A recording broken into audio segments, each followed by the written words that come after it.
So yun guys, good morning. So ngayon may dinala ditong unit na nagpuputol-putol ang takbo. So kanina tinesting ko, hindi ko na na-video eh.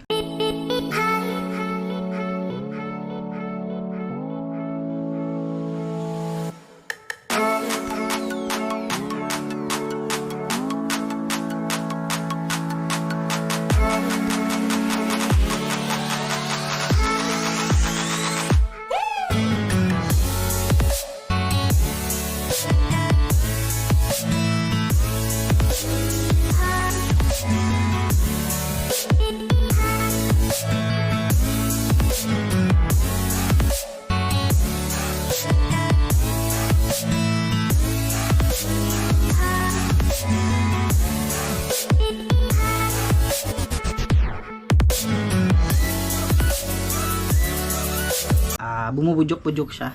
So, yan, binaklasan namin siya. Makikita nyo, yan, kalas-kalas na lahat. Ito, Black Raven siya, ano. Yan, kinalas ko na lahat. Yan, pinagbabaklas na natin. Kasi nga, budyok-budyok ang takbo. Di ba, Paps, yun ang nangyari sa iyong motor. So, first suspension namin dito is fuel filter, no. So, kung magbabaklas kayo ng ganitong problem, is mag-umpisa kayo doon sa malilitang gastos, no. Baka mamaya, palitan nyo kaagad ng fuel pump, mahal yun, siguro mga 3,000. So unang subok namin ay sabi ko palitan namin ng fuel filter. So ayun na nga, binuksan ko ngayon. Ito, kung makikita nyo, ayan o, ayan ang kulay ng kanyang fuel filter, puro lupa, napakadumi. So ngayon lilinisin natin yung tangke nito. Ayan, napakadumi, grabe oh. Sobrang, parang marami siyang buhangin. Ayan, mapapansin nyo guys. Alright, shout out kay Paps. Unang kalas ng motor niya dinala dito. Ayan, puro lupa yung fuel filter. So buti na lang guys at marami tayong, syempre marami akong tinda nito na hindi dahil pinopromote ka maraming tinda. Buti may stock tayo, no. So yun, papalitan natin ng fuel filter. Yun, isa sa mga cost ng pabudyok-budyok dyan. Kasi ang salin nito guys, ganito, explain ko sa inyo mabuti, no. Nagsalin si Paps ng gasolina, puro sa galon lang, ano. Tapos yung galon siguro di niya napansin, makulay. Example, yung galon na hindi kita yung laman sa loob, siguro na-miss niya, baka may mga dumi siyang naisasalin. So, paulit-ulit na gano'n yung ginagawa niya kasi hindi daw siya nagpapagas sa mga gas station kasi nga, mayroon silang mga sariling ng gas, supply. So, yun na, ang nangyari. Siguro madumi yung galon, hindi niya napansin, salin siya ng salin. Ngayon, lahat ng dumi, naipon dito sa fuel filter. So, ang cost nun, hindi aandar ng maayos yung motor niyo, putol-putol yung takbo. Ngayon, kung hindi ito maging okay pa rin, pwede nating mangyari is papalitan natin tong buong assembly ng fuel pump. So ang mahal nito guys 3,500. Compare dito na kasama ang install namin nito is 500, ano. So yun guys, tara linisin na natin to. Papalitan natin muna first step. So pre, tatakpak ko yung gasolina mo dito, titingnan natin kung ano yung itsura na ito. So ngayon malinis pa, pero alam ko yung pinakaloob nito maraming latak. Yan, medyo kung mapapansin nyo, malabo yung gas ni Pops, madilim. Pero wala naman siya tubig. Ang nangyari nga lang, madumi sa madalit sabi. Yun o. Ang daming dumi. Yun, napakaraming dumi guys. Sobrang daming latak. So madilim yung tangke, hindi natin makikita. So yun. Ibabalik pa natin tong gas na to, tong konti. Tapos eto, tangke. Hindi natin lilinisin kasi malinis naman siya. Pero maraming latak sa loob. Kakalugin ko lang para matanggal lahat yung pinakang mga latak, ano. Ayan, yung mga latak na yan, mapapansin nyo galing yan sa loob. So, sa sobrang dami ng latak, nasapalpalan na tong mga fuel filter ni Pops. Kaya, ayan, nagputol-putol yung takbo. Tatapon ko na ito pare ko ya. Pang kaunting gasolina na ito. Okay. Linis na.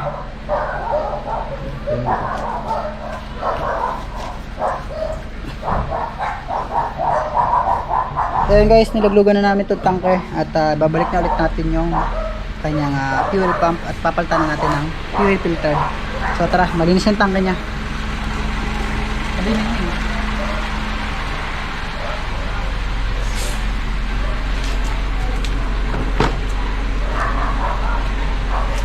Ay, pangkat natin ituturo ko sa inyo kung paano magpalit ng fuel filter. Syempre, huwag mawawala na meron kayong brand new na fuel filter.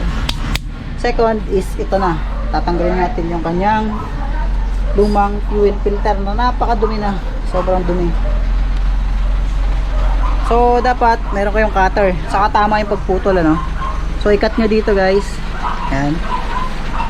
Okay, sa kabila naman side, cut nyo rin to dito. I hope na walang maraming bara sa loob, ano? Para hindi na maulit pa. Ngayon, pag nakat nyo na yung dalawang side na yan, galingan yung pagkata, baka mamaya iba yung naputol mo. Makakabili kayo ng bagong fuel filter. So ingat nyo ng konti ito. Ayan, tapos silahin nyo siya dito. Alright, so ito na, tanggalan natin. Ayan, napakadumi. Teka lang, pupunas lang ako ng kamay. Ito na, buksan natin to. Huwag mo na pakita, kinagat ko na. Wala tayong pampapala pambukas. Ayan o, doble-doble yung balot. Alright, ito. Ayan. Ito na yung bagong fuel filter. Ano? So ito na guys. So palitan natin. So si comparison. Ito yung kanina, yung may problema. O diba, ang layo yung diferensya. Puro putek. Puro lata. Ilan? 8K odo. Salin lang ang baon. Ayan tuloy. So sana magkaigi na kasi baka mamaya maraming ano to, bara sa loob ng kanyang fuel pump. Sana naman ay huwag na magpapalit ng fuel pump, ano. So I think di naman siguro nakapasok yung dumi hanggang sa kalugluban. Ang galing eh, no? Kung mapapansin nyo yung mga wire, ang dami. Hindi nasabog yung motor natin. Kasi kung isipin pa, nag-shortage yan. Magsisilab sila, di ba? Alright, so kabit na natin to.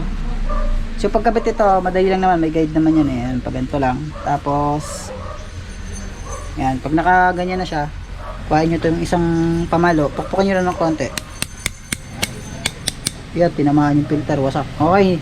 Joke lang ha. Ayan, okay na siya. Naka-install na yan. Goods na. So medyo madami, linisin natin. Ano ba yun? Ito. Linisin natin ng konti. Tapat natin sa pairings ni Pops, tanggal yung kulay nun. Alright. So huwag nyo kalimutan na linisin siyempre. Para maganda-ganda lang pag binalik natin. Ayan, so paano? Subukan natin paanda rin maya lang ano. Okay, ibabalik natin doon sa tangke. Ayan, so ibabalik natin yung kanyang fuel pump at kasama na yung bagong fuel filter.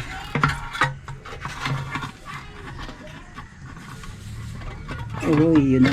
Okay.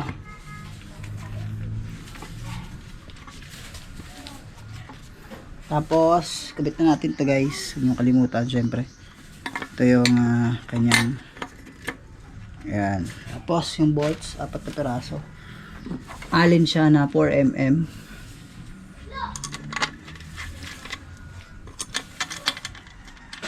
Yan, ang cost, wag malami yung filter, hindi natakbo na maayos yung motor. Ito lang. Pero sana wag naman naapektuhan yung fuel pump. Kasi pag naapektuhan yun, mukhang makakatikim to ng kabayo na putesa. Yan tawag nating umaracing fuel pump. So kung budget meal kayo,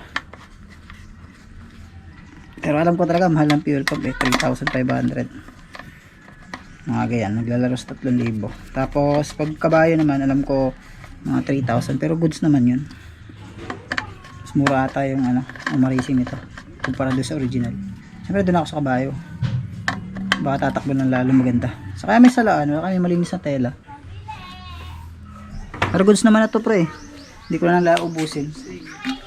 Ayan, babalik na natin yung gasolina ni Pops. Kaso wala na siyang gas. 3 bar pa daw yan kanina. Okay, ito na. Sabi na natin yung gasolina ni Pops. Kasi yung aking mahiwagang budo.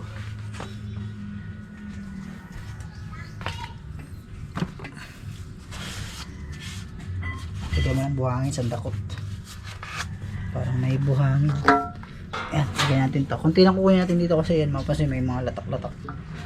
Katining naman na yan. Huwag natin sasama yung latak. Tama, yung dumi ng gasolina mo pre. Saan mo nakukuha to? Parang may kitikiti na itong kasama. Buhay pa ba yung kitikiti doon? Possible to ano pare ko eh.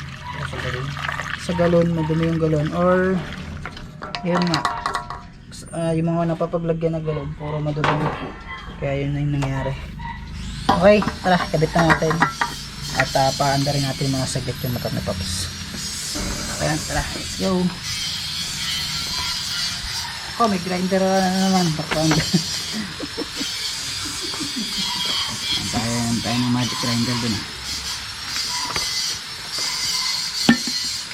Lagyan natin tong ito ko na sa kabila. So, siyempre, install nyo na tong ano guys, yan. Yung pinakang fuel hose. Yan, pag lumagotok na, tulak nyo lang yung lock na kulay red. Okay na. Nakalock na yan. Tapos, siyempre, yung mga sensor, huwag nyo kakalimutan, nawawala. Yung sensor, di kayo maliligaw dito. Yung puti, para sa puti. Yung itim, para sa itim. Kung gusto nyo, balik na rin. Para hindi na umandar yung motor nyo. Joke lang guys, pero may guide siya. Itim sa itim. Yan, itim. Tapos, yung silver sa silver. Puti sa puti. Ika nga, okay? Saan ba yun? Ito. Pag lumagitik siya, ibig sabihin, nakasuksok na yan. Yun, okay. So, pwede nating buhayin yung motor. Pwede na ulit mag-deliver si Pops. So yan, mamaya natin siya tornilyohan. Excited na ako kung aandar. So pag ganitong kinalas nyo yung fuel filter, mga 3 hanggang 5 switch muna ang gagawin nyo. Okay, 1. Yan, maririnig nyo yung pump, may grinder lang kaya maingay. Umisipol yan sa loob, parang may umuugong, nagpapump yun. 2, ramdam yan, pare ko, hawakan mo to. Hawakan mo lang ramdam mo, 3, yun, sumisip-sip sa loob, nagpapump yan, kailangan punin nyo muna yung hose. Okay, 4. Okay, pang ano na, 5. Okay, so start na natin.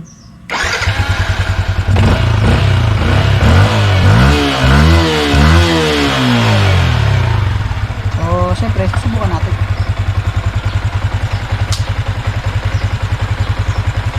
Tornilyohan natin yung mga konti. Tornilyohan natin ang mga kanampas pa na lang.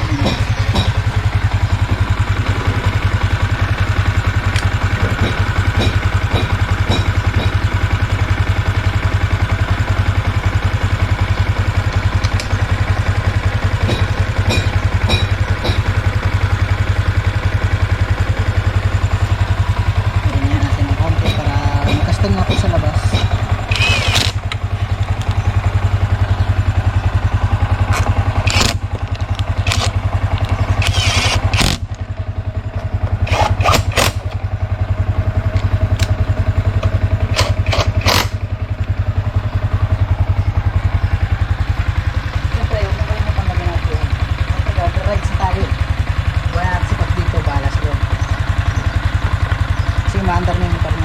Pwede na itakas. Itakas sa kanto. Okay, may racing tayo. Pwede natin ang cable tie muna. Mahulog malaglag din na to. Alright, so yun. Subukan natin. Cable tie lang tayo.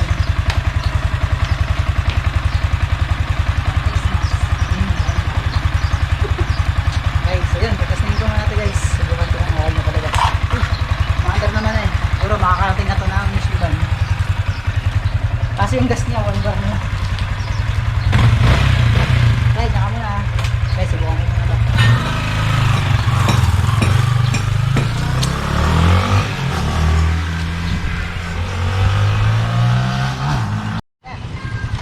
Diba test drive? Di na. Ayaw na dyan top, satisfied na. So yun guys, wala na yung kanyang, kanina kasi namamatay ito, tapos nandyan to. Tapos namamatay siya. Ayan, okay na. Success. So yun, fuel filter lang yung problema.